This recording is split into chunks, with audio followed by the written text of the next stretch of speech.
How's it going, everyone? Hope you're all having an awesome day so far. Wraith here with another Doom Eternal lore video, and this time I wanted to talk about the Crucibles. These weapons of power have been created for the sole purpose of destruction, but who exactly created them and who has the power to wield one? All of these questions, among others, will be answered in today's video. Before I get going, I always like to say thank you for all the support I have had on the channel. It really has grown quite a bit throughout its lifespan, and because of all of you, I am able to motivate myself to keep creating content like this consistently. If you like what you see, then be sure to subscribe and set up notifications so you can be notified when I upload a new video. Doing those things really help the channel and allow me to interact more with you all. Let's keep building up this community and rip and tear those demons together.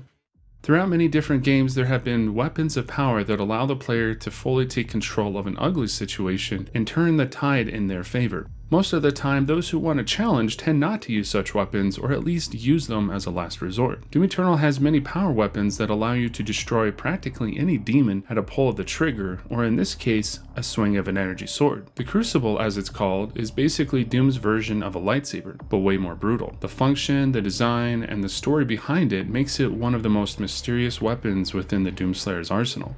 Even the lore is a bit vague on the Crucible weapons, as the Night Sentinels and Marauders have their own versions as well. To get a little bit of a background on what the Crucible is, we need to start back where the people of Argenta came to power. The world of Argenta is an interesting world where its history is full of bloodshed and the struggle for power. The people of Argenta were not gifted the possession of the world at first, but had to fight for their survival against the Ancestrals, huge titan-like creatures that roamed the world and nearly wiped out the Argentians from existence. The wraiths that were birthed at the creation of the planet gave both the Ancestrals and Argentians power, but the people were able to overcome their struggles and to rule over the land. This power was controlled by those not of lesser men and provided the people of Argenta with many strategic opportunities. After the Argentians established their hierarchy, their king would be the one that would lead them into prosperity. Only a king fit for battle would be the one to lead them, especially in a time of both peace and war. The people of Argenta were a powerful, educated, and disciplined race that would soon have their world changed by the appearance of the Makers.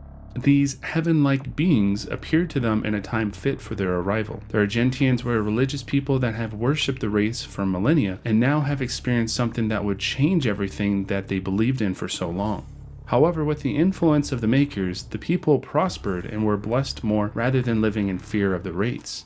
The wraiths may have been the deities among the people of Argenta, but they were fearsome creatures that required sacrifices to satisfy them. With the blessings of the Makers, technology was something that was shared thoroughly with the Argentians. The first Crucible may have been created with the shared effort of the Makers and the Sentinels, much like other things such as the Fortress of Doom. This weapon of power could only be wielded by a Sentinel King and could have been handed down from one generation to another. Throughout the lore of the Sentinel people, there are no mentions of other Crucibles like the one that the Doomslayer possesses after his blessing from the Seraphim. This particular Crucible possesses the raw power from the wraiths and is able to cauterize anything that it slices through. A proper weapon for someone that would lead the people of Argenta. After the Doomslayer was blessed by the Seraphim, he was able to counter the demonic attack at the city of Taras Nabad with the use of the Crucible. The Titan that was leading the attack was defeated solely by the Slayer by being pierced in the chest with a sword. These kinds of Titans were nearly invincible to all of the other weapons that the Sentinels had in their arsenal at the time. Something small that comes to my mind though is, where was King Novik during this attack? If true Sentinel warrior kings are able to possess a Crucible, but then the Doomslayer was able to use one, it's possible that he was given one for himself or King Novik gave him one to use. The lore states that King Novik was on the throne during the demonic attack, which happened in the east. Exaltia is in the east, so he could have resided in Taras Nabad during the attack, as the city was built for the upper class and those of royalty. The city of Taras Nabad contained the proper tools to create a Crucible, so it's very possible that after the Seraphim blessed the Slayer with the divinity machine, he also gave him the Crucible to defeat the Dreadnought and stop the demonic attack.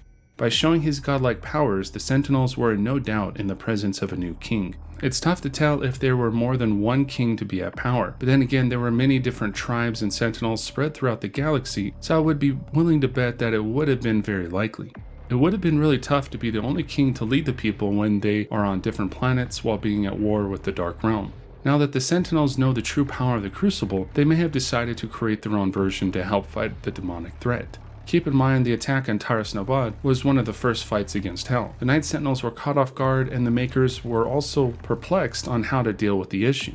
It wasn't until the Makers and Sentinels discovered the essence, which was the life source of the demons, that helped them turn the tide of the war. With the combined strength of Wraith energy and the essence, they were able to create Argent energy. This new energy made it possible to create the Atlands, giant mechs that were able to fight legions of demons and titans and level the playing field. Within the concept art, it depicts the Atlands carrying a crucible type of weapon, so they may have had those during the Crusade. The Slayer himself may have used an Atlan at one point in the Unholy Crusade, as we find one in the Fortress of Doom. However, he may have preferred to fight the demons in close quarters so he could exact his revenge in a more fitting manner. The Night Sentinels were not so keen on using Argent energy as they claimed that it clouded the Sentinel people, and especially after they discovered how it was created. The process to create the essence was made possible by extracting the souls of their fallen people, which combined with Wraith energy created the energy that powered their cities, armies, and technology. After the Night Sentinels discovered the foundries within Necroval, they knew at that point the Conmaker had betrayed them and the people of Argenta. Because not everyone believed what they saw, a civil war began between those loyal to the Makers and the free people of Argenta. The Marauders and Sentinels who sided with the Makers wielded their own Crucibles, which contained Argent energy, as they not only embraced the blessings of the Conmaker, but were also addicted to the essence. Since the Night Sentinels found themselves on the side of the Wraiths, their weapons would have been powered by Wraith energy just as the Slayer's Crucible.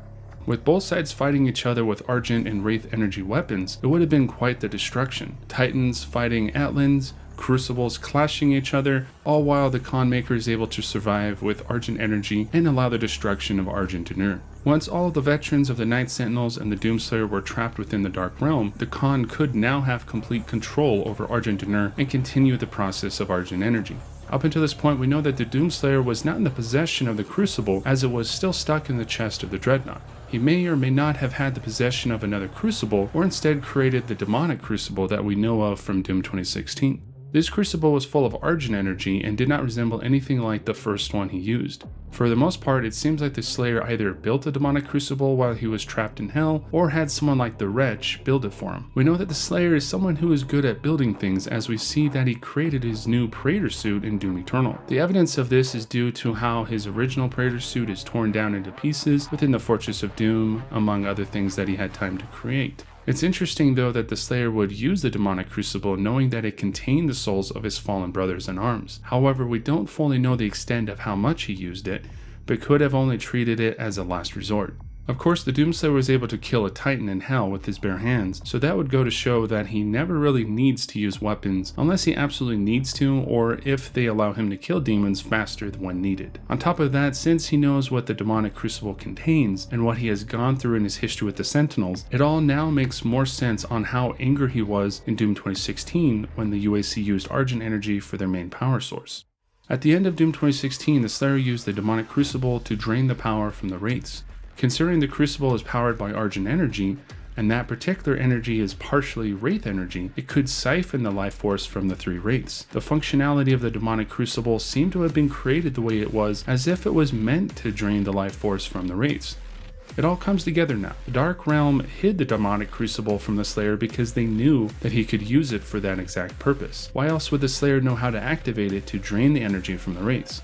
So the Slayer would have created it or had someone create it for him while he was in hell, after he found out about the Wraiths being captured and being used to create the well. In all reality, this version of the Crucible is way more powerful than anything else in any dimension. It can not only cauterize demons, kill titans, drain the life force of 3 godlike creatures, and yet the Slayer barely used it. The Crucibles are interesting artifacts from both the Sentinels and that of Hell. I hope we can know more about them in the future DLCs and as well as the next installment of the Doom franchise. What do y'all think about the Crucibles?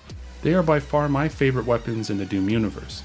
I hope y'all enjoyed this video and learned something new from the lore of Doom Eternal. Keep in mind though that there were a few things that I have said that are speculations, so take those with a grain of salt. Other than that, be sure to like, subscribe, and share this video so we can get it out there more.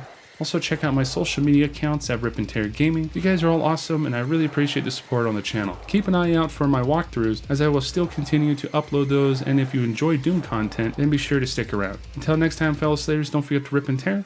Peace.